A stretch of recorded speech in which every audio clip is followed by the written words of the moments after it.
Hey kids, give a hoot. Help your old pal Krusty the Clown. My official Krusty's Fen house is infested with rats. There's over 60 levels in this game, and they're all crawling with the little varmints. I've got my loyal cadets Bart and Home Simpson, Sideshow Mel, and Corporal Punishment to guard the rat traps. But I need you to lead the filthy rodents into those traps. Then we'll blow them up. We incinerate them, we laser blast them, we electrocute them, we crusterize the little stinkers. Oh boy!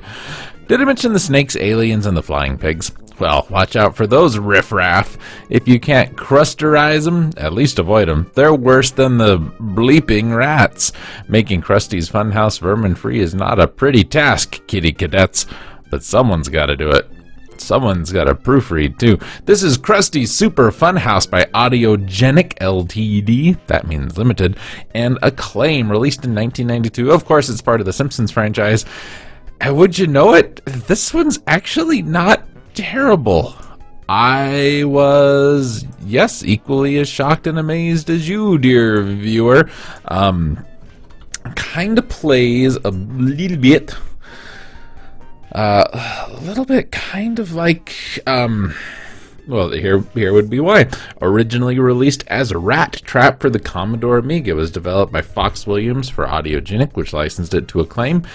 And, yeah, since Acclaim did a lot of Simpsons games, they reskinned it and re-released it. That's why, because it didn't start out as a Simpsons game. It was released in 92 for the Amiga, the NES, the IBM PC, the Master System, the Game Gear, the Game Boy, the Super NES, and the Genesis. Acclaim published the console versions and sub-licensed the home computer versions to Virgin. The 16-bit were entitled Krusty's Super Funhouse. There are two revisions. Version 1.1 featured different music tracks for the second and fourth world. Superplay gave the SNES version a 79% and wrote, "It's actually pretty fun to play and perhaps more of a younger player-oriented game than anything else. Not one to set your heart on fire, but a good solid game nevertheless." Computer Gaming World said in 94 that the computer version is above average arcade strategy that's able to burn away half an hour or so, and Entertainment Weekly gave it an A-. Yeah, you know what? I was going to say it does kind of play like a platformer strategy puzzle kind of thing, and it does, but it doesn't play bad at all. It doesn't look super great. I mean, nothing about it stands out. But the problem with a lot of the other Simpsons games is things stood out because they were bad. This is pretty average across the board.